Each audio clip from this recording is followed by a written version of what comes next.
Your future self is watching you right now, and they're disappointed. Not because you're not successful enough, but because you keep postponing the life you actually want to live. Recent surveys show that our biggest regrets aren't about what we did, but about what we kept putting off. We've created elaborate systems to avoid our authentic selves. We optimize our schedules, upgrade our productivity apps, and plan our perfect future lives while the present moment slips away unnoticed.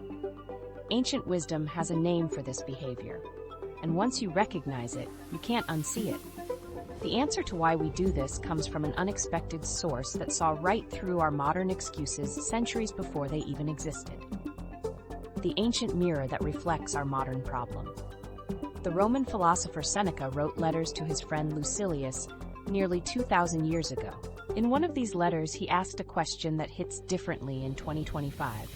Why do you postpone yourself? When you read those words, something inside you probably shifted. That's not because Seneca had supernatural insight. It's because human nature hasn't changed at all since his time.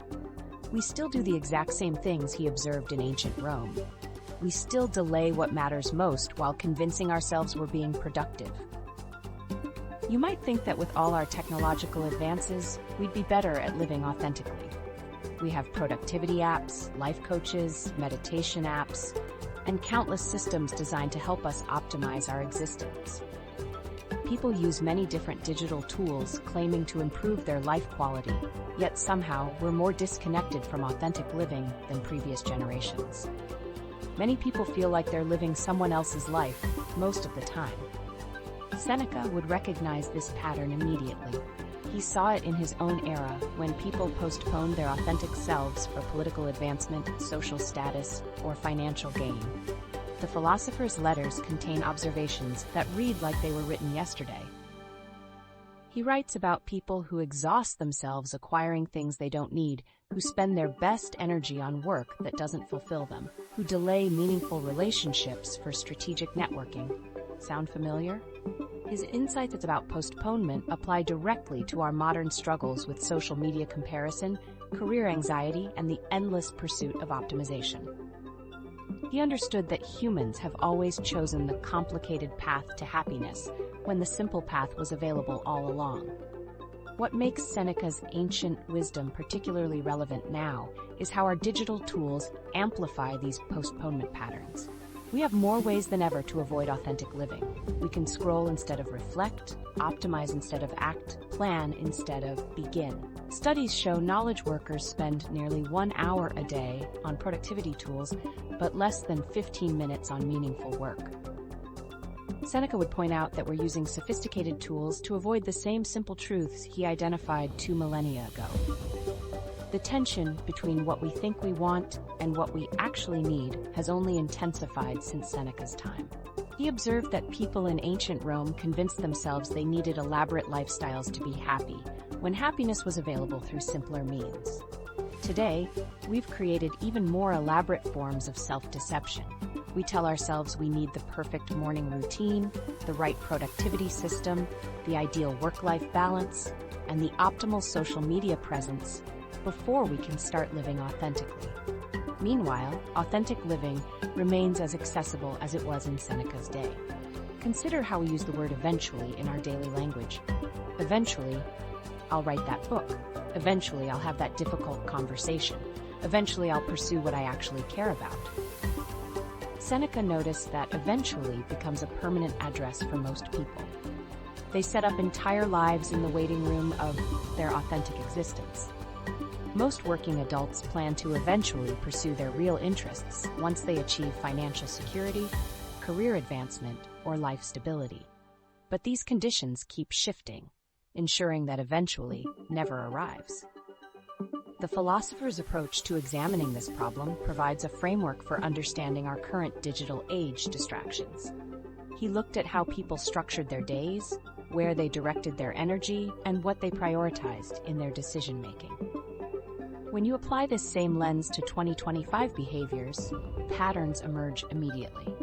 We structure our days around digital notifications rather than personal values. We direct our energy toward maintaining online personas rather than developing authentic relationships. We prioritize activities that generate external validation rather than internal growth. Seneca's letters reveal that postponement isn't just about procrastination. It's about fear of confronting who we actually are versus who we think we should be. This fear manifests differently in each era, but the underlying pattern remains consistent. In ancient Rome, people postponed authenticity for political favor. In our time, we postpone authenticity for social media engagement, career advancement, and lifestyle optimization. The tools change, but the postponement behavior stays the same. The most striking aspect of Seneca's observations is how they expose our modern self-deception about progress. We believe that having more options, more tools, and more information should make authentic living easier. But Seneca understood that complexity often becomes an excuse for postponement. The more elaborate our systems become, the more reasons we have to delay what matters most. He would recognize our productivity culture as an advanced form of the same postponement behavior he observed in his contemporaries. Ancient wisdom becomes especially powerful when it reveals patterns we can't see from inside our current moment. Seneca's perspective on postponement shows us that our digital age struggles aren't new problems requiring new solutions. They're ancient problems wearing modern clothes. The person scrolling through social media, instead of having a meaningful conversation, is doing the same thing as the Roman citizen who attended endless social gatherings to avoid confronting their authentic desires. The philosopher's letters suggest that every generation thinks their postponement behavior is justified by their unique circumstances. Ancient Romans postponed authenticity because of political instability. We postpone authenticity because of economic uncertainty, social media pressure, and information overload. But from Seneca's perspective, these are all variations on the same theme. We're always finding sophisticated reasons to avoid simple truths about what makes life meaningful. What makes this ancient question so urgent in 2025 is that our capacity for postponement has expanded dramatically. We have more sophisticated ways to avoid ourselves than any previous generation. We can postpone authentic living through endless optimization, constant connectivity, and perpetual busyness. The philosopher's letters provide a clear perspective on these modern distractions because they come from someone who understood postponement in its purest form without digital amplification. The same human tendencies that existed 2,000 years ago are now amplified by our modern world. Our tools haven't changed our nature. They've simply given us more elaborate ways to express the same fundamental patterns Seneca observed. His question about postponing ourselves reveals something troubling about how we approach life itself. We've somehow convinced ourselves that the path to what we want must be indirect, complex, and require extensive preparation. The roundabout trap we all fall into. This misconception drives us to create elaborate detours when direct paths are available. We believe that meaningful living requires complex systems, perfect conditions, and extensive preparation. This roundabout thinking convinces us that we must first optimize our productivity, then build our career, then accumulate resources, and only after completing this lengthy sequence can we finally live authentically. Most professionals view their current job as preparation for their real career, which they plan to start within the next 5 years. This same pattern repeats year after year, suggesting that the preparation phase never actually ends. Consider how we structure our relationship with activities we claim to value. We say we want to write, but first we need the perfect writing setup, the right productivity system, and sufficient time blocks. We say we want to exercise, but first we need the optimal workout plan, the correct equipment, and the ideal schedule. We say we want to learn something new, but first we need to research the best methods, find the right resources, and clear our calendar. Each desire becomes wrapped in layers of prerequisites that ensure we never actually begin. This roundabout mentality appears most clearly in our career choices. Many college graduates accept jobs they don't find meaningful because they believe these positions will eventually lead to work they care about. They spend years developing skills they don't want to use, building networks in industries they don't like, and climbing ladders they didn't choose to climb. Most of these graduates remain trapped in preparation mode, always one more promotion away from pursuing their authentic interests. Modern workplace culture reinforces this roundabout thinking through its emphasis on career pathing and skill development. We're told to think strategically about our professional growth, to consider how each role prepares us for the next one, and to build comprehensive skill sets before pursuing our actual interests. Workers spend significantly more time on activities designed to advance their career than on activities that align with their personal values. We invest more time in becoming who we think we should be than in being who we actually are. The gap between our stated values and our actual behavior reveals the depth of this roundabout trap. When asked what matters most to them, people consistently mention relationships, personal growth, creativity, and contribution to others. Yet most people spend less than 2% of their waking hours on these priority areas. Instead, we dedicate our prime energy to activities we view as stepping stones toward eventual fulfillment. We treat our authentic desires as destinations we'll reach after completing an elaborate journey of preparation. This pattern extends beyond career choices into every aspect of modern life. We postpone meaningful conversations until we have better communication skills. We delay creative projects until we have more talent or training. We put off travel until we have sufficient savings or vacation time. We avoid vulnerable friendships until we feel more confident or stable. Each postponement is justified by practical reasoning, but the cumulative effect is a life spent preparing to live rather than actually living. The emotional cost of this roundabout approach becomes clear when we examine how people feel about their daily routines. Most working adults describe their weekdays as mostly preparing for the weekend and their current year as mostly preparing for next year. This perpetual preparation state creates a persistent sense of incompleteness and dissatisfaction. We're always becoming, never being. We're always getting ready, never ready. Why do we choose this longer, more painful path to fulfillment? The roundabout approach feels safer because it allows us to avoid the vulnerability of pursuing what we actually want. If we fail at something we're not really passionate about, the failure doesn't reflect on our authentic self. If we succeed at our authentic pursuits, we have to take responsibility for that success. The roundabout path provides psychological protection through its built-in excuse system. We can always claim we haven't really started yet. Modern culture amplifies this roundabout mentality through its obsession with optimization and efficiency. We're surrounded by messages suggesting that direct approaches are naive, that successful people always think strategically, and that immediate action is impulsive.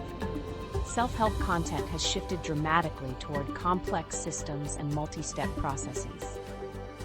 Simple advice like "just start" has been replaced by elaborate frameworks requiring extensive setup and planning phases. Social media reinforces these patterns by showcasing the results of authentic living without revealing the simple actions that created those results. We see people doing meaningful work, having fulfilling relationships, and living interesting lives, but we assume they achieved these outcomes through sophisticated planning and preparation. Exposure to success stories on social platforms increases people's belief that achievement requires complex preparation. We develop elaborate theories about how successful people got where they are, when often they simply started doing what they wanted to do. The roundabout trap also manifests in our relationship with money and security. We convince ourselves that we need specific financial benchmarks before we can pursue authentic living. People consistently overestimate the amount of money required for their desired lifestyle by significant margins. This overestimation creates a moving target that ensures we remain in preparation mode indefinitely. We postpone authentic pursuits while we build financial security, but our definition of enough security keeps expanding. Educational institutions contribute to this roundabout thinking by structuring learning as preparation for future application rather than immediate engagement with meaningful material.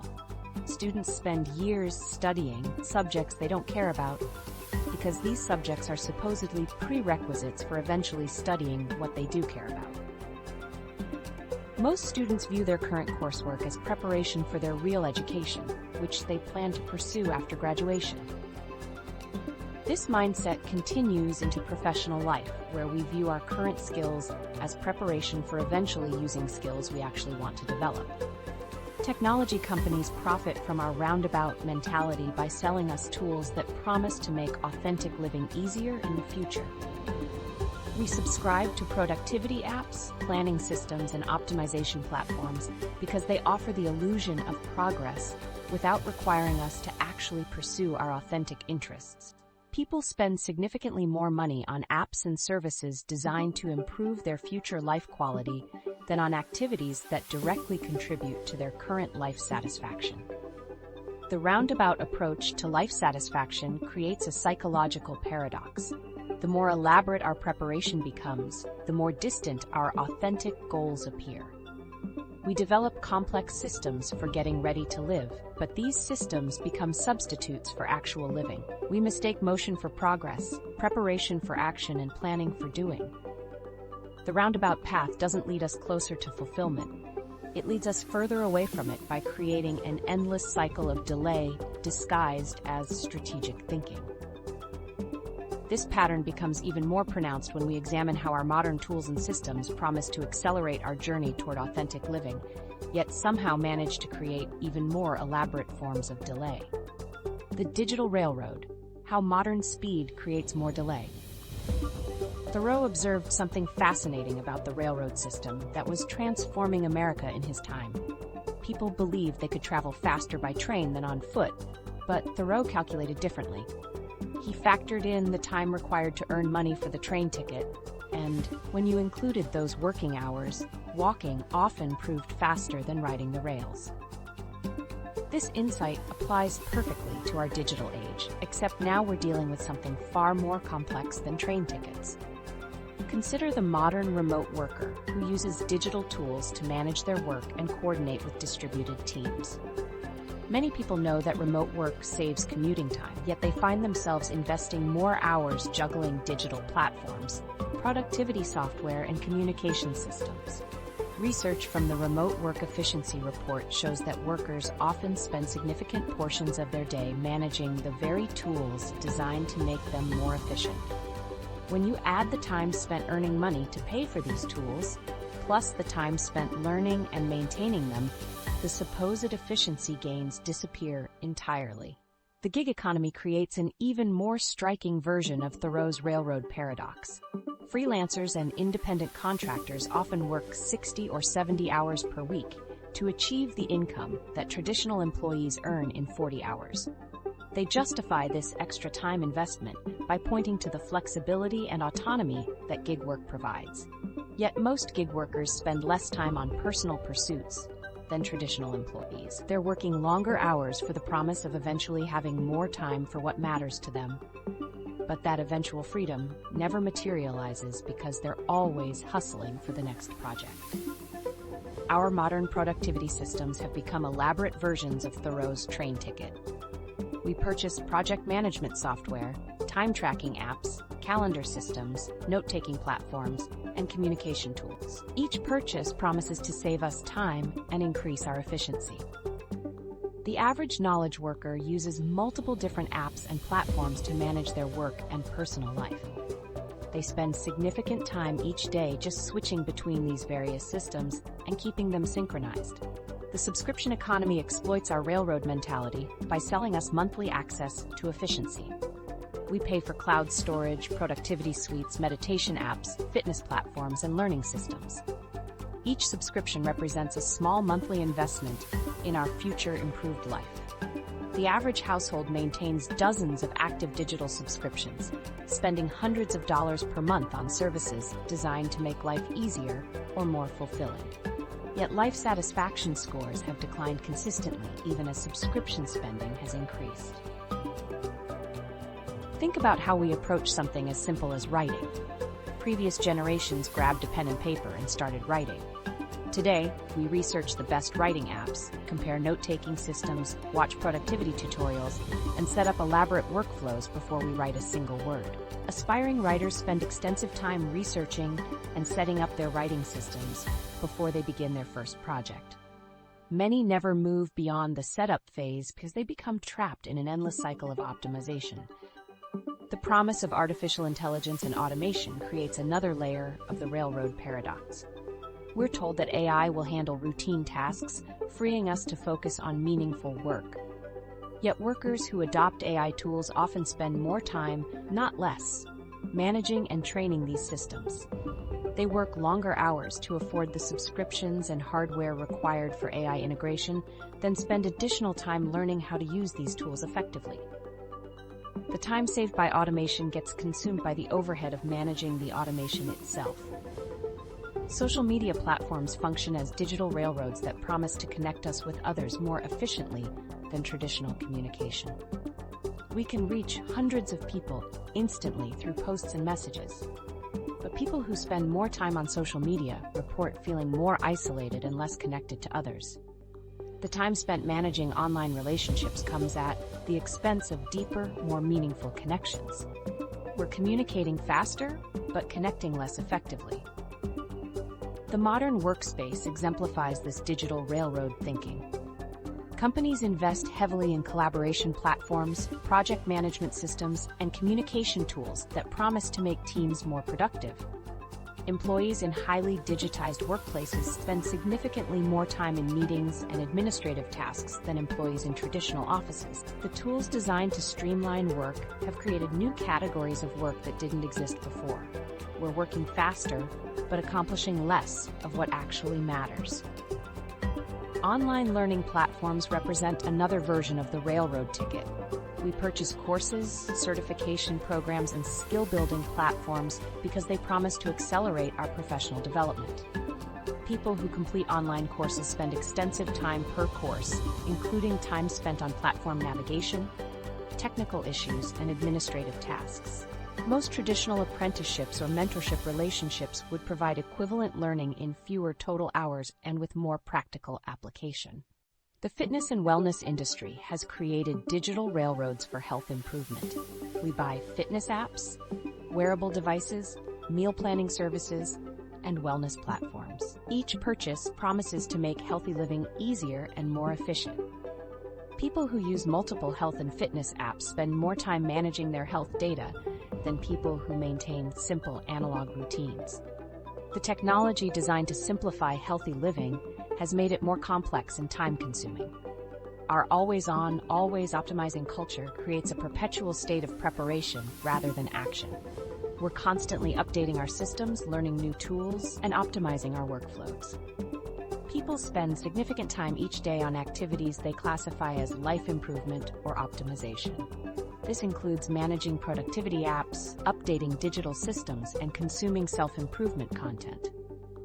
Yet they spend much less time on activities they consider personally meaningful or fulfilling.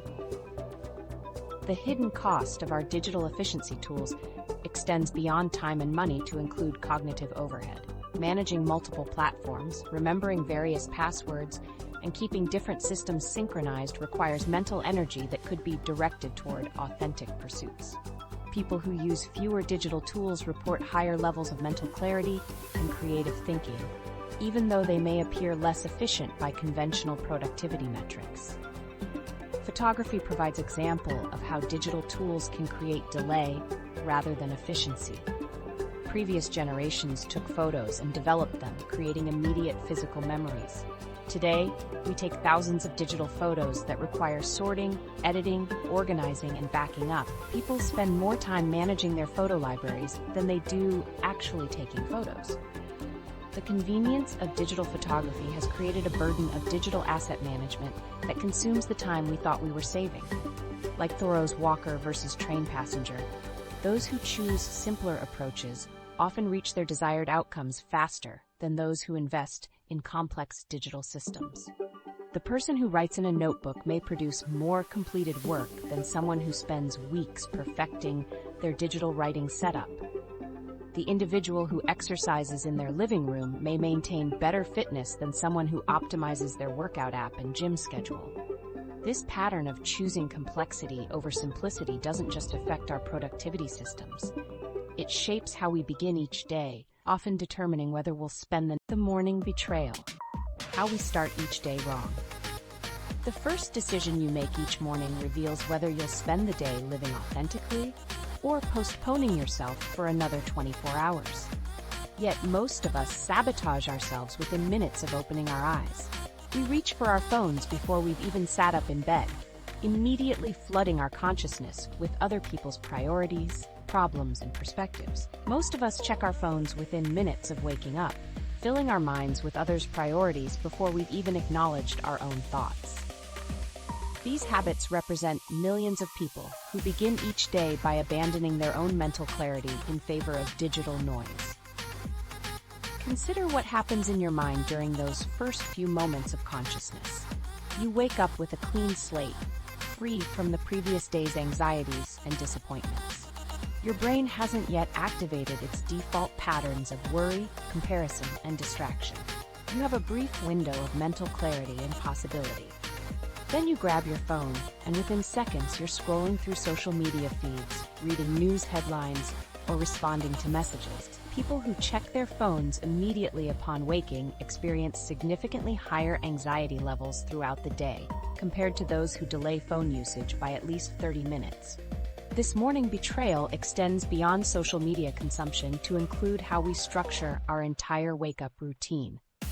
We've designed morning schedules that prioritize external demands over internal development. We check emails before we check in with ourselves. We consume news before we consider our own thoughts. We respond to other people's needs before we acknowledge our own. Most people spend over 20 minutes on external digital inputs before spending any time on personal reflection, goal setting, or mindful awareness. The psychological impact of starting your day with comparison and digital consumption creates a foundation of inadequacy that influences every subsequent decision. When you wake up and immediately see other people's achievements, opinions, and lifestyle presentations, you begin the day feeling behind. Social media platforms are designed to capture attention through emotional engagement, which often means triggering feelings of envy, inadequacy, or social pressure. Morning social media usage increases comparison-based thinking and reduces self-confidence for the remainder of the day. Why do we consistently choose activities that make us feel worse? The answer lies in how our brains respond to digital stimulation. Phone notifications and social media feeds provide immediate but shallow rewards that feel satisfying in the moment but leave us depleted afterward. Morning phone usage triggers the same dopamine pathways as other addictive behaviors, creating a cycle where we crave digital stimulation even when we know it makes us feel worse. We reach for our phones not because we enjoy the experience, but because our brains have been trained to seek digital rewards. This morning betrayal sets the tone for entire days of postponement. When you begin your day by prioritizing external validation over internal development, you establish a pattern of looking outside yourself for direction and meaning. You train your brain to seek approval, comparison, and distraction rather than purpose, creativity, and authentic engagement. People who start their mornings with digital consumption spend significantly more time throughout the day on activities they classify as mindless or unfulfilling. The connection between morning choices and evening regrets becomes clear when you examine how different morning routines affect daily satisfaction. People who spend their first hour engaged in personal development activities report significantly higher levels of life satisfaction and sense of purpose. Individuals who begin their day with reading, writing, exercise, or meditation experience fewer feelings of regret about how they spent their time. They also report feeling more aligned with their values and more capable of pursuing meaningful activities throughout the day. Modern sleep and wake patterns contribute to this cycle by creating artificial urgency around morning digital consumption. Many people go to bed scrolling through their phones and wake up feeling compelled to immediately check what they missed during the night. Most adults keep their phones within arm's reach while sleeping, and many use their phones as alarm clocks. This setup makes digital consumption the path of least resistance upon waking, while more intentional morning activities require additional effort and planning. The gap between our stated principles and our actual morning routines reveals the depth of our self-deception about priorities. When asked what they value most, people consistently mention personal growth, meaningful relationships, and authentic living. Yet their morning behaviors prioritize none of these areas. Instead, they dedicate their freshest mental energy to consuming other people's content, managing digital communications, and staying current with news and social media. People spend over an hour each morning on activities that don't align with their stated values, while spending only minutes on activities that directly support their personal priorities. The morning betrayal also manifests in how we approach productivity and goal setting. We wake up with good intentions about how we'll spend our day, but we immediately undermine these intentions by filling our minds with distractions. We plan to work on meaningful projects, but we start our day by overwhelming ourselves with other people's priorities. We intend to be present and focused, but we train our brains to seek constant stimulation and multitasking. People who delay digital consumption until after completing at least one meaningful personal activity are significantly more likely to accomplish their daily goals. The most damaging aspect of this morning betrayal is how it compounds over time. Each morning that you choose digital consumption over personal development, you reinforce neural pathways that prioritize external validation over internal growth. You strengthen habits that pull you away from authentic living rather than toward it. Morning routines become deeply ingrained within weeks, but changing established morning patterns takes months of consistent effort. This research suggests that your current morning habits are likely to continue unless you make deliberate changes. Consider the cumulative effect of starting each day with postponement behaviors. Over the course of a year, choosing digital consumption over personal development in the morning amounts to hundreds of hours of missed opportunity for growth, reflection, and authentic engagement. That's equivalent to weeks of full-time work that could have been spent on activities that align with your values and support your authentic development. Instead, this time gets consumed by activities that often leave you feeling worse about yourself and less connected to your genuine priorities. The morning betrayal creates a daily cycle where you begin each day by abandoning yourself and then spend the rest of the day trying to recover that sense of purpose and direction. You wake up with potential and possibility, immediately compromise that potential through digital distraction, then spend your remaining waking hours feeling slightly disconnected from your authentic self. But this pattern of energy misallocation doesn't end with your morning routine. It continues throughout your entire day, especially in how you approach the work that consumes most of your waking hours. The work-life paradox, exhausted before we begin. Most working adults face a cruel irony that defines modern life. We possess our sharpest minds and strongest energy at the exact moment we must surrender them to work that exists primarily to pay our bills. Research shows we're most alert at the start of the day, yet we spend our prime hours on unfulfilling tasks. By the time we arrive at our authentic lives, we're already running on empty, trying to squeeze what matters most into the margins of our exhaustion. Consider how your energy levels change throughout a typical workday.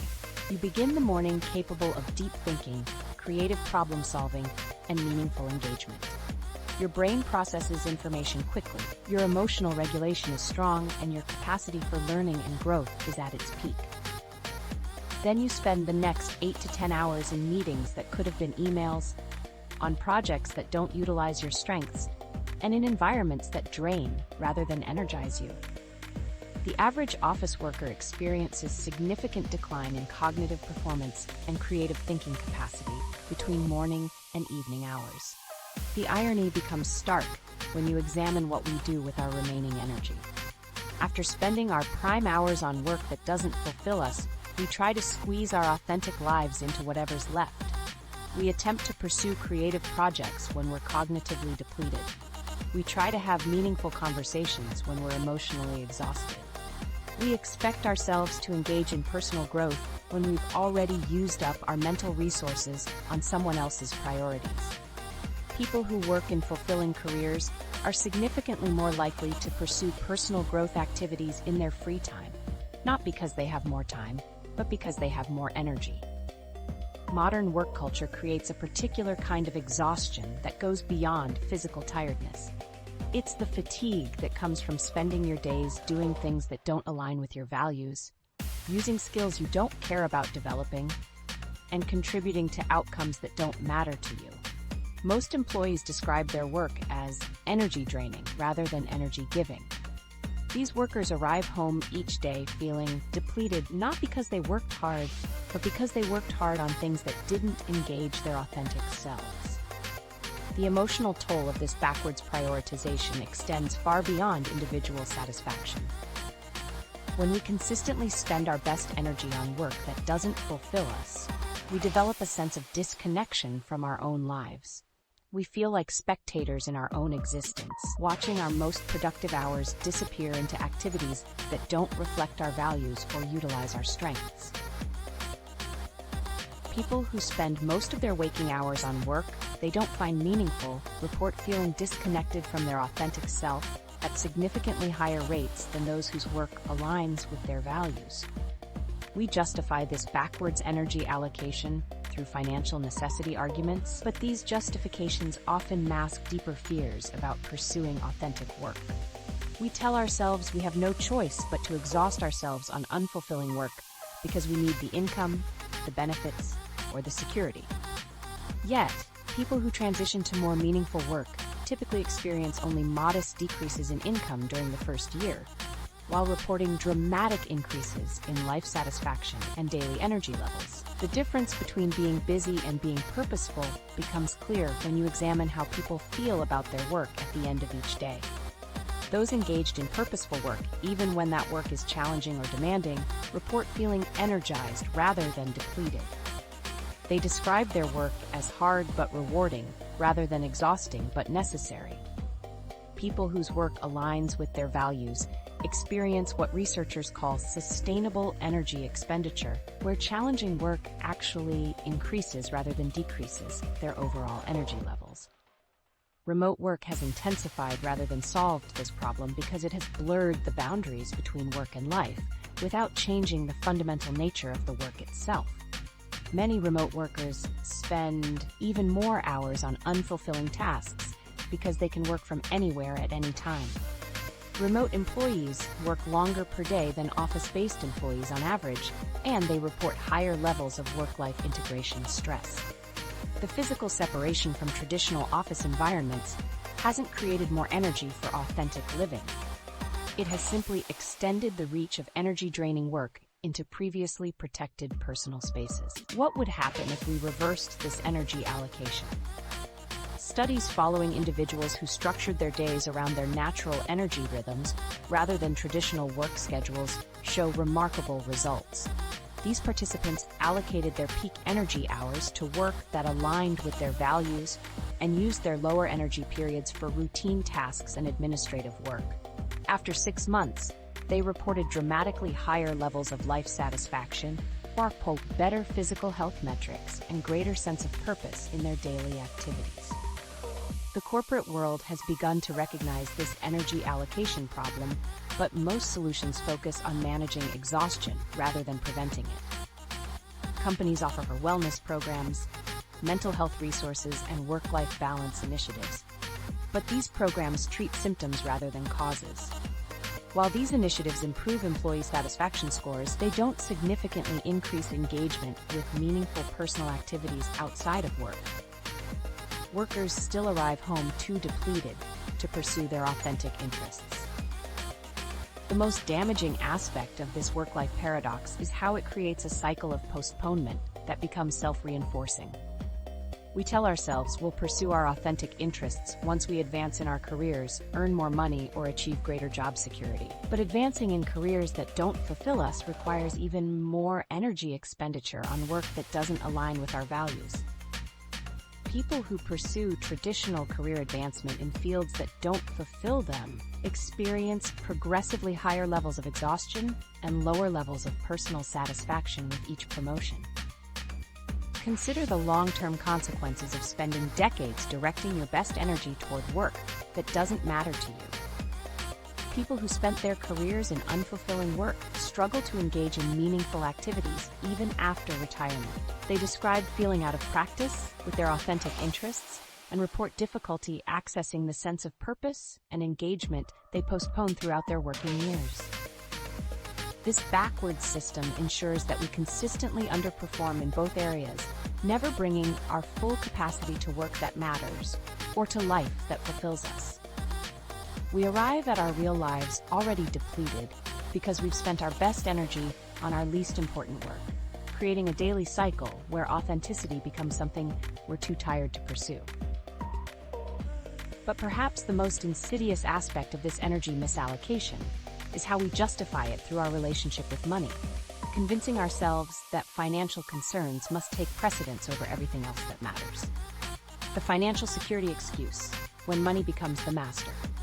The moment we start calculating how much money we need to feel secure enough to pursue what matters, we enter a psychological trap that has no exit. We tell ourselves we'll live the life we want when we're financially secure, but the goalpost keeps moving. Every time we approach our target, we discover new reasons why we need more before we can start living authentically. Consider how this works in practice.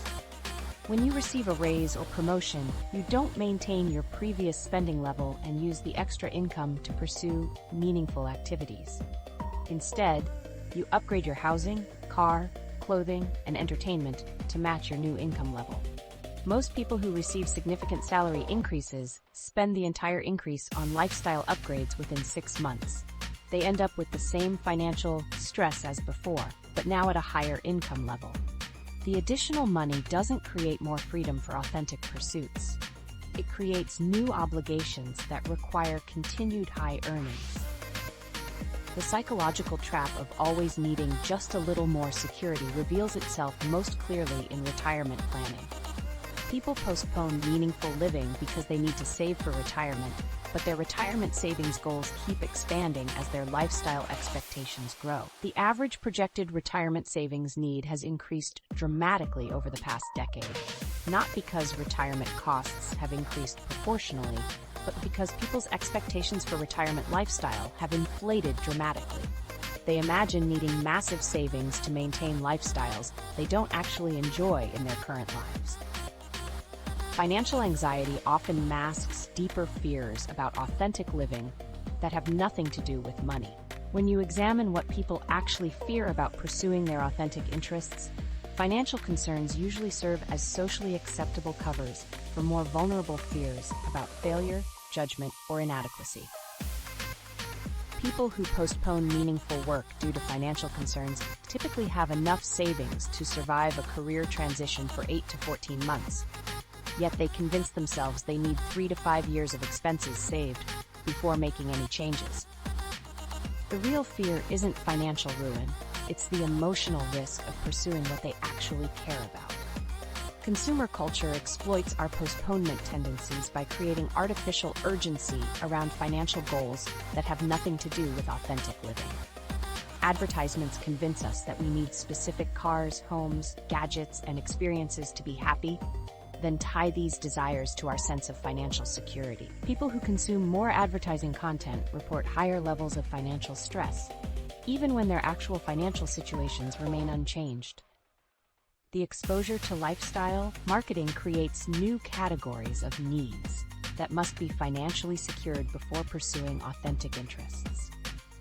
The relationship between money and life satisfaction follows a curve that most people misunderstand.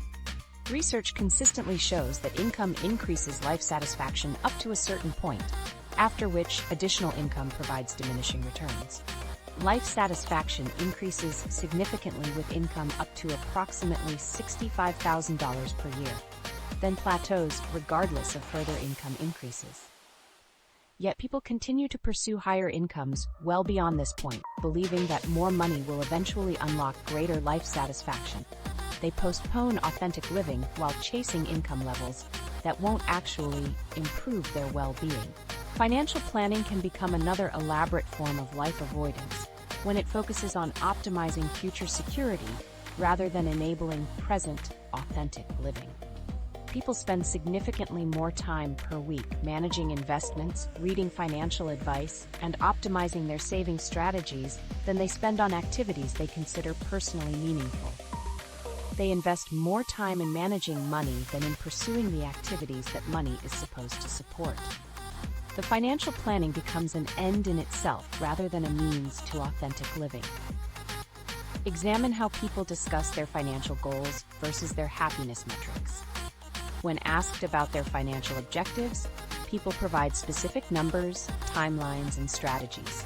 When asked about their happiness goals, they speak in vague terms about eventually being able to pursue their interests. People are significantly more specific about their financial targets than their authentic living objectives. They know exactly how much they want to save, but have no clear plan for what they'll do with the freedom that money is supposed to provide. The savings versus happiness paradox becomes apparent when you track how people feel as they approach their financial goals. Logic suggests that getting closer to financial security should increase life satisfaction and reduce anxiety about pursuing authentic interests. Yet people who reach their initial savings targets report only modest increases in willingness to pursue meaningful activities, while their financial security targets increase substantially. Achieving financial goals doesn't reduce the postponement behavior, it simply creates new, higher financial goals that justify continued postponement. Consider how financial security fears affect people's relationship with time. They postpone meaningful activities because they need to work more hours to earn more money to achieve greater financial security. But the additional working hours reduce the time available for the activities they're supposedly securing financially. People who work extra hours to increase their savings report having less time for meaningful activities than those who work standard hours with lower savings rates. They're trading present authentic living for future financial security, but the future security never feels sufficient to justify reducing work hours and increasing authentic living time. The financial security excuse becomes particularly problematic when it's used to avoid creative or entrepreneurial pursuits. People postpone starting businesses, freelancing, or pursuing creative work because these activities seem financially risky compared to traditional employment. Yet people who transition to creative work typically experience only temporary income reductions while reporting significantly higher levels of life satisfaction and lower levels of financial anxiety. The perceived financial risk of authentic work is often much higher than the actual risk. The most insidious aspect of using financial security as a postponement excuse is how it creates a self-fulfilling prophecy. When you postpone authentic living because you need more financial security, you often end up in work that doesn't fulfill you, which creates genuine financial anxiety because you're dependent on income from work you don't enjoy.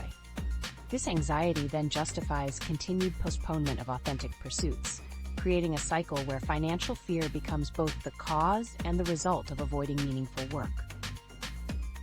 But perhaps the deepest issue isn't how much money we need for security. It's how we've convinced ourselves that we need far more than we actually do, turning basic human needs into elaborate lifestyle. The luxury trap: why we need what we don't need. This transformation of basic needs into elaborate lifestyle requirements reveals something deeper about human psychology. Seneca observed that hunger is cheap, but the palate is expensive. He understood that our basic needs cost very little, while our desires for luxury can consume unlimited resources. We've created a culture where our wants have somehow transformed into needs, trapping us in financial obligations that prevent us from pursuing what actually matters to us. Consider how we approach something as simple as transportation. Most people already own functioning vehicles, but they upgrade because they want something newer, faster, or more prestigious. The monthly payment becomes a fixed expense that requires continued high earnings, effectively postponing any career changes or authentic pursuits that might reduce their income. We convince ourselves we need these upgrades when our previous transportation worked perfectly well for our actual needs.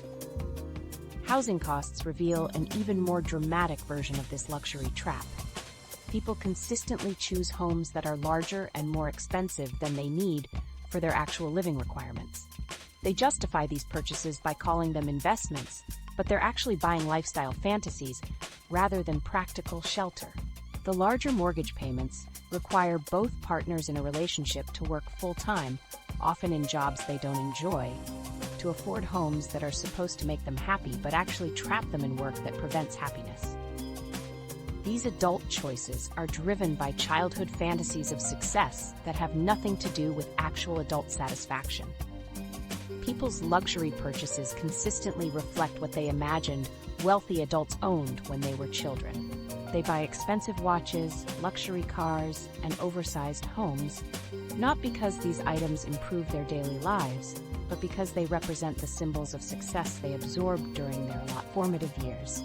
The 10-year-old version of themselves is still driving their financial decisions, even though their adult selves have different values and priorities.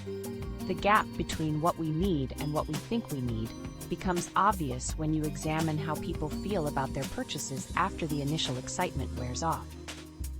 Most luxury buyers report feeling no happier with their lives than before the purchase.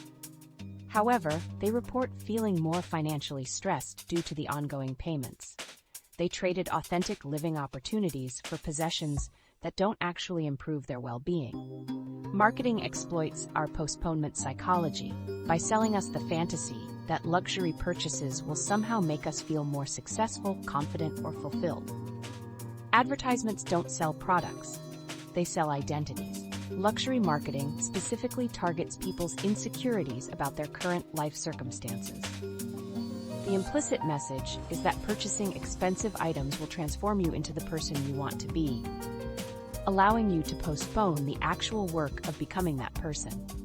The luxury purchase becomes a substitute for authentic self-development. These purchases create justifications for delaying authentic pursuits because they require ongoing financial commitments that make career changes or creative risks seem impossible. People with higher monthly lifestyle expenses are significantly less likely to pursue meaningful career changes, even when they have substantial savings.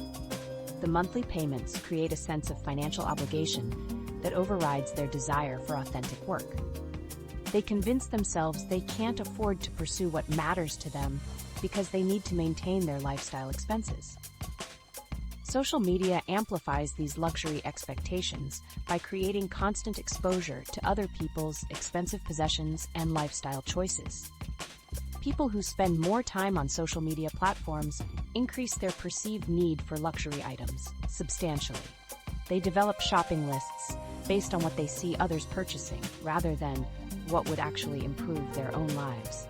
The social media exposure creates artificial urgency around luxury purchases that have no connection to their authentic needs or values. What would life look like with genuinely minimal needs? People who reduce their possessions to only items they regularly used and genuinely needed reduce their monthly expenses dramatically while reporting much higher levels of life satisfaction. They discovered that most of their previous purchases were driven by social pressure, marketing influence, or emotional impulses rather than actual needs. The financial freedom from reduced expenses allowed them to pursue work that aligned with their values rather than work that simply paid for their lifestyle. The connection between material desires and life postponement becomes clear when you examine how people talk about their future plans.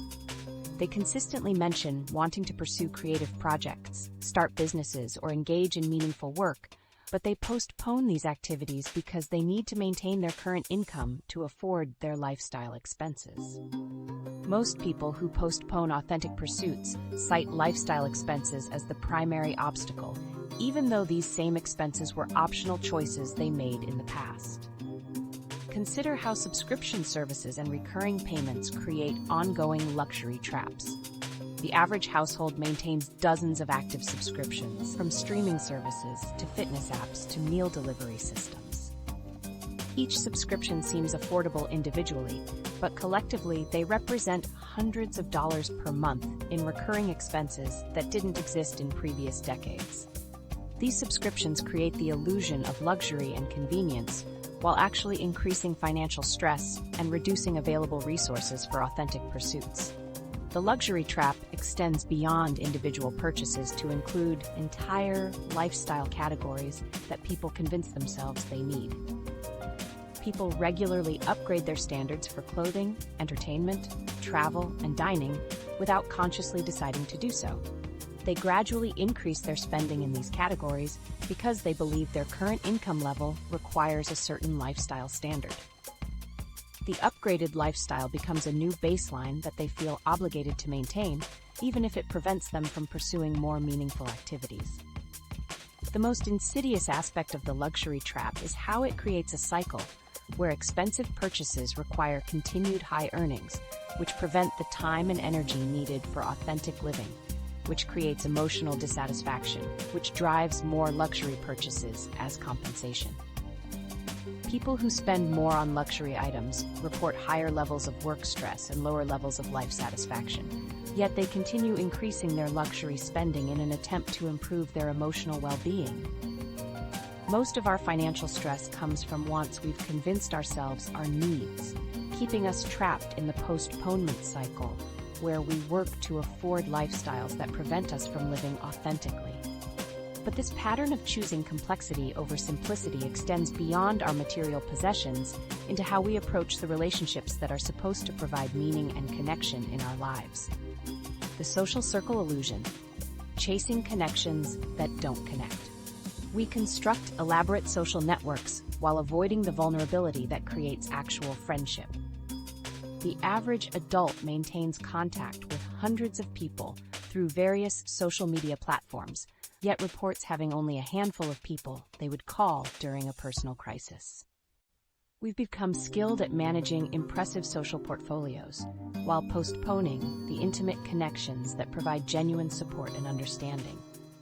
The gap between our social reach and our emotional depth has never been wider. Consider how we approach relationship building in the digital age. We connect with colleagues on LinkedIn, follow acquaintances on Instagram, and maintain Facebook friendships with people we haven't spoken to in years. Each platform promises to enhance our social connections, but people who use more social networking platforms report feeling more isolated and less understood by others. We spend hours managing our online social presence while investing minimal time in deepening our closest relationships. The loneliness epidemic persists despite unprecedented social connectivity. Most adults report feeling lonely on a regular basis, with the highest rates among people aged 18 to 34 who have grown up with social media. These digitally native generations have more ways to connect with others than any previous cohort, yet they report the lowest levels of social satisfaction and emotional support. The tools designed to bring us together have somehow made us feel more alone. Professional networking culture has transformed friendship into a strategic activity rather than an organic connection. We attend networking events not to meet people we genuinely enjoy, but to advance our careers or expand our business opportunities. Most networking event attendees evaluate new connections based on their potential professional value rather than personal compatibility. We've learned to see other people as resources to be leveraged rather than individuals to be understood. This strategic approach to relationships creates an exhausting social dynamic where every interaction becomes a performance. We curate our social media presence to project success and happiness. We attend social events to be seen rather than to connect. We maintain friendships that look impressive from the outside while neglecting relationships that provide genuine emotional support. People spend significantly more time each day on social media maintenance and networking activities than on meaningful conversations with close friends or family members. The energy cost of maintaining superficial social circles becomes apparent when you examine how people feel after social interactions. Genuine friendships provide energy and emotional support, while strategic networking relationships drain energy and create social anxiety. People feel more tired and stressed after networking events than after intimate conversations with close friends, yet they continue prioritizing networking over genuine connection because they believe it serves their long-term interests. We postpone vulnerable, authentic friendships because they require emotional risk and time investment that doesn't produce measurable outcomes. Authentic relationships develop through shared experiences, honest conversations, and mutual support during difficult times. These connections can't be optimized or strategically managed. Meaningful friendships require dozens of hours of shared activity and conversation to develop, while professional networking relationships can be established in minutes through digital connections. The difference between social media connections and meaningful relationships becomes clear when you examine how people respond to personal challenges. During difficult life events, social media followers provide likes and comments that offer temporary emotional validation. Close friends provide practical support, emotional understanding, and sustained presence during recovery. People with larger social media followings but fewer close friends experience higher levels of anxiety and depression during personal difficulties than those with smaller online networks but stronger intimate relationships. Professional networking apps have fundamentally changed how we think about friendship formation. Apps like LinkedIn, Bumble BFF, and professional meetup platforms encourage us to approach relationships with the same strategic mindset we use for career advancement. We evaluate potential friends based on their professional status, lifestyle compatibility, and social value, rather than emotional connection or shared interests. People who use friendship-finding apps report lower satisfaction with their social connections than those who form friendships through shared activities or mutual interests. What would relationships look like without social performance? People who temporarily eliminated social media and focused on developing in-person relationships reported dramatically higher levels of social satisfaction and significantly lower levels of social anxiety within 6 weeks. They discovered that without the pressure to document and share their social interactions, they could focus on actually enjoying the people they spent time with. The connection between authentic relationships and life satisfaction is stronger than the connection between social network size and happiness. People with 3 or fewer close friends who provide emotional support report higher life satisfaction than people with large social networks but limited intimate connections. Quality of relationships matters more than quantity, yet we consistently prioritize expanding our social reach over deepening our emotional connections. Social media creates artificial urgency around relationship maintenance by making us feel like we're missing out on social opportunities if we don't constantly engage with our networks. People who check social media frequently report feeling more pressure to maintain relationships they don't actually enjoy. They attend events they don't want to attend and maintain friendships that don't provide mutual support because they fear social isolation or professional disadvantage. The postponement of authentic relationships creates a cycle where we become skilled at social performance, but lose the ability to form genuine connections. We develop expertise in networking, personal branding, and social media engagement, while our capacity for vulnerability, empathy, and emotional intimacy atrophies. People who spend more time on professional networking activities report feeling less confident in their ability to form close personal relationships. Consider how we justify postponing intimate friendships for strategic relationships. We tell ourselves that professional networking will eventually lead to both career advancement and meaningful connections. We believe that building impressive social networks will somehow transform into authentic relationships over time. Professional relationships tracked over 5 years show that very few networking connections develop into close personal friendships. The most damaging aspect of the social circle illusion is how it prevents us from developing the emotional skills necessary for authentic connection. When we approach relationships strategically, we avoid the vulnerability, honesty, and emotional risk that create genuine bonds. We become skilled at managing social impressions while losing the ability to share our authentic selves with others. People who prioritize networking over authentic friendship report lower levels of emotional intelligence and greater difficulty forming intimate relationships. We're more connected than ever, but lonelier than ever, because we've postponed real intimacy for impressive social portfolios, creating networks that look substantial from the outside but provide little genuine support or understanding when we need it most. But what if our approach to solving this loneliness, like our approach to solving most modern problems, is backwards? What if the answer isn't adding more connections, more systems, or more strategies to our already overwhelming lives? The desire reduction solution. Less want, more life. The solution to postponing your authentic life isn't adding more to your existence, but removing what doesn't belong there. Research on minimalism shows something that challenges everything our culture teaches about happiness and success. People who intentionally reduced their material possessions reported dramatic increases in time available for personally meaningful activities. They didn't gain more hours in their day, but they eliminated the activities required to maintain, organize, and pay for things they didn't actually need. This idea seems radical because we've been trained to believe that wanting less means having less. But the evidence shows the opposite pattern. People who systematically eliminated unnecessary wants from their lives over 18 months increased their available time for authentic pursuits by over 2 hours per day.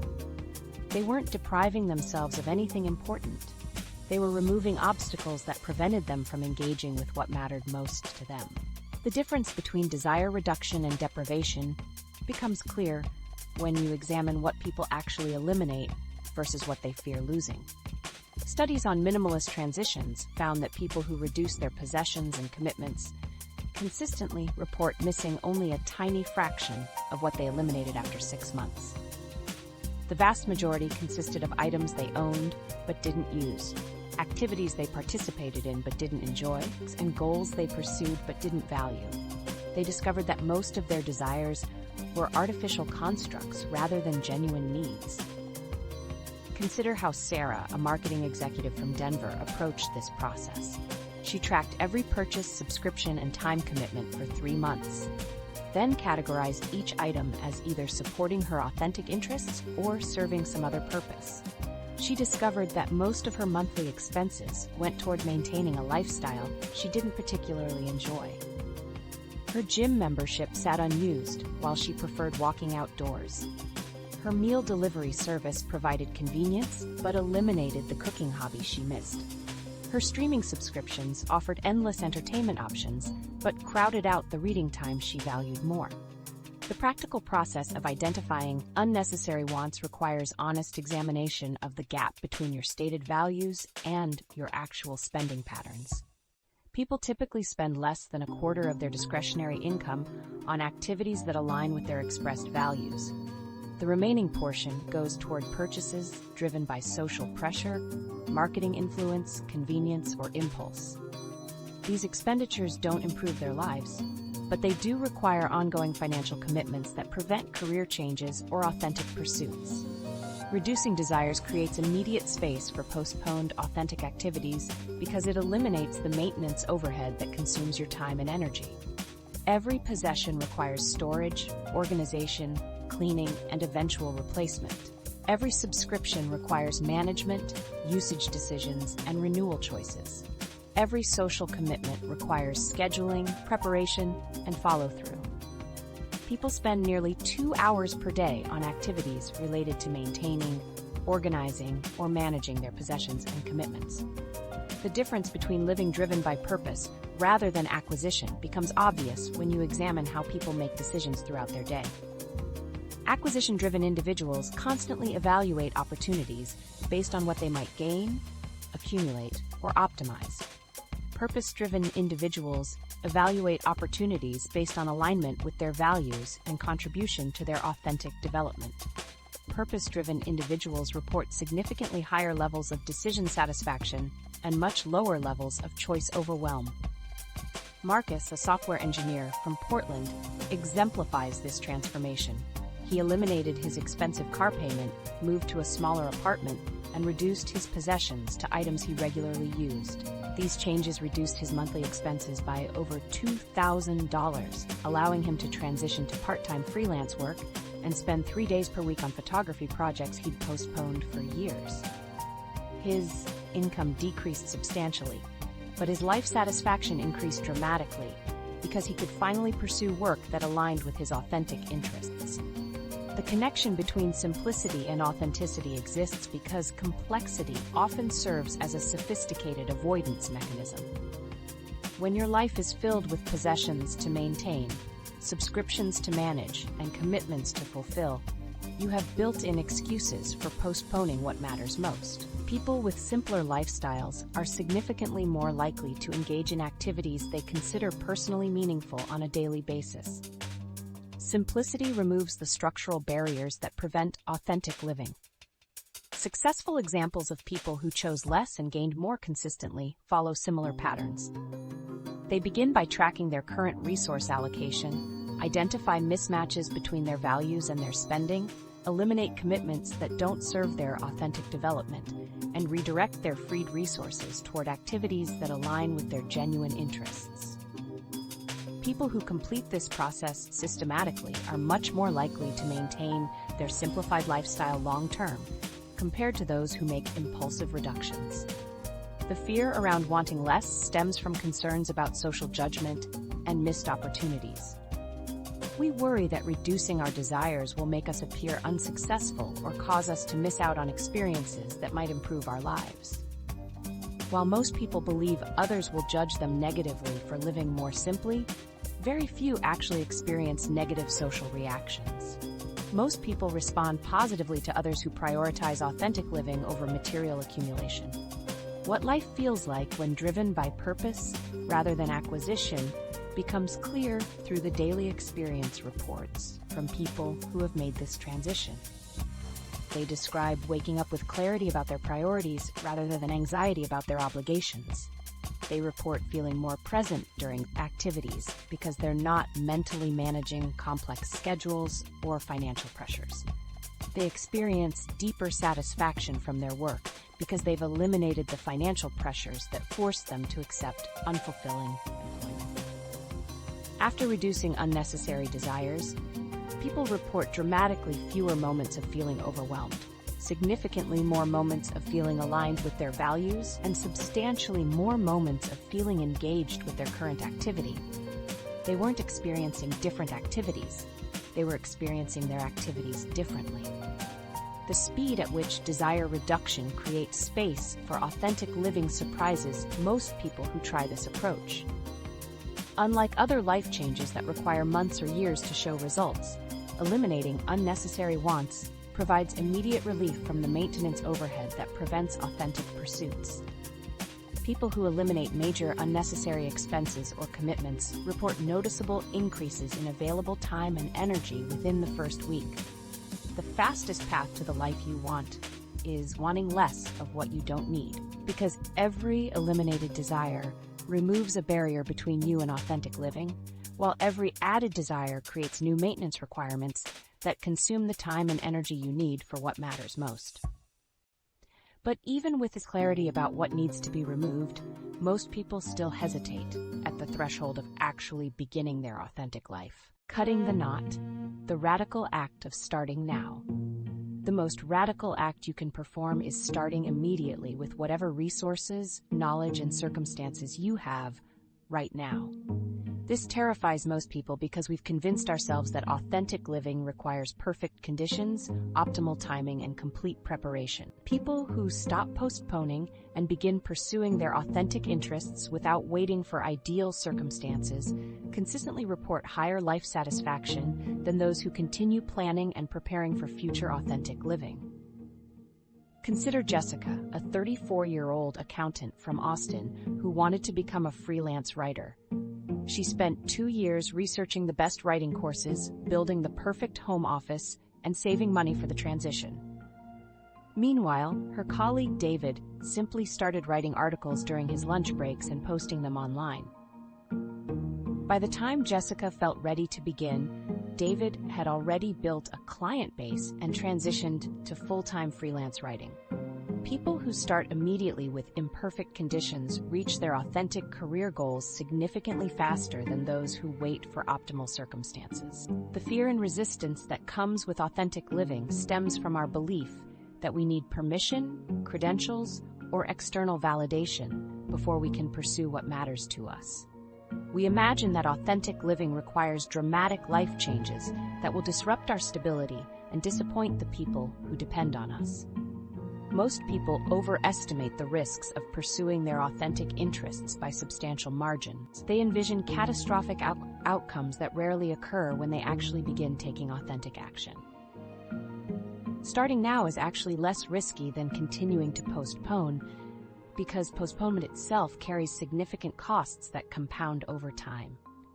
Every month you delay pursuing your authentic interests, you lose opportunities to develop skills, build relationships, and create momentum in areas that matter to you.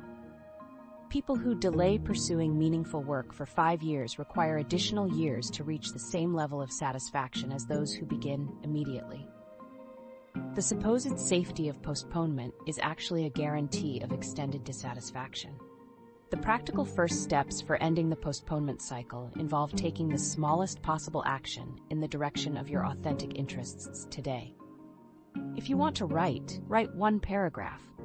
If you want to start a business, make 1 phone call to a potential customer. If you want to learn a new skill, practice for 15 minutes. People who take daily micro-actions toward their authentic goals are significantly more likely to achieve meaningful progress within 6 months than those who wait to take larger actions when conditions improve. Maria, a marketing manager from Seattle, wanted to become a photographer, but felt she needed expensive equipment and formal training before she could begin. Instead of waiting, she started taking photos with her phone during her daily walk to work. She posted these images on social media and began receiving positive feedback from friends and colleagues. Within 3 months, she had her first paid photography assignment. 6 months later, she had enough client work to reduce her marketing job to part-time. Her phone photography evolved into professional work without requiring any of the preparation she thought was necessary. Small, authentic actions create momentum for larger life changes because they provide immediate feedback about what works and what doesn't. Instead of theorizing about your authentic interests, you begin experiencing them directly. People who engage in daily authentic activities develop clearer understanding of their genuine interests and greater confidence in their abilities within weeks. The action itself becomes the teacher, providing insights that no amount of planning or preparation could generate. The cost of waiting for perfect conditions becomes apparent when you calculate the cumulative impact of postponement over time. People who postpone authentic pursuits until they achieve specific prerequisites find that these prerequisites typically take years to achieve, during which time their authentic interests evolve, their life circumstances change, and their motivation decreases. Most people who wait for perfect conditions never actually begin pursuing their authentic interests once those conditions are met. Authentic living is a practice, not a destination, which means it improves through regular engagement rather than perfect execution. You don't need to know how to live authentically before you start living authentically. People who treat authentic living as a daily practice rather than an end goal report dramatically higher levels of life satisfaction and significantly lower levels of anxiety about their future. The practice approach removes the pressure to achieve perfect authenticity and focuses on incremental improvement through consistent action. Modern tools can actually support rather than hinder authentic living when used strategically. People who use digital tools to support their authentic pursuits report higher success rates than those who avoid technology entirely. The key difference lies in using technology as a means to authentic ends rather than as a substitute for authentic action. Social media can connect you with others who share your authentic interests. Online platforms can provide markets for your creative work. Digital tools can eliminate administrative overhead that prevents authentic pursuits. Consider how Robert, a software engineer from Denver, used technology to support his authentic interest in woodworking. He started posting photos of his weekend projects on Instagram, which connected him with local woodworkers who became mentors and collaborators. He used online marketplaces to sell his work and digital tools to manage his growing client base. Within 18 months, he had transitioned from weekend hobbyist to full-time craftsman. The technology amplified his authentic pursuits rather than replacing them. The transformation that occurs when you stop postponing authentic living happens faster than most people expect. People who begin authentic pursuits report noticeable improvements in daily satisfaction within the first week. They wake up with more energy because they're anticipating activities that align with their values. They experience less anxiety because they're actively pursuing what matters to them rather than postponing it indefinitely. They feel more connected to their genuine selves because they're expressing their authentic interests through action. The decision to stop waiting represents a fundamental shift from preparation mentality to action mentality. Instead of asking, "Am I ready?" you ask, "What can I do today?" Instead of waiting for permission, you give yourself permission. Instead of preparing to live authentically, you begin living authentically with whatever resources and knowledge you currently possess. People who make this mental shift report feeling more in control of their lives and more optimistic about their future within weeks. Starting now doesn't mean abandoning responsibility or making reckless decisions. It means taking authentic action within your current circumstances rather than postponing authentic action until your circumstances change. People who begin authentic pursuits while maintaining their current responsibilities actually become more effective in all areas of their lives. The energy and satisfaction from authentic action improves their performance in work, relationships, and personal management. The life you're postponing is available right now. Every day you wake up, you face the same fundamental choice about how you'll spend your time and energy. You can continue the patterns that keep you preparing for someday, or you can recognize that this choice is entirely within your control. This choice shapes everything that follows.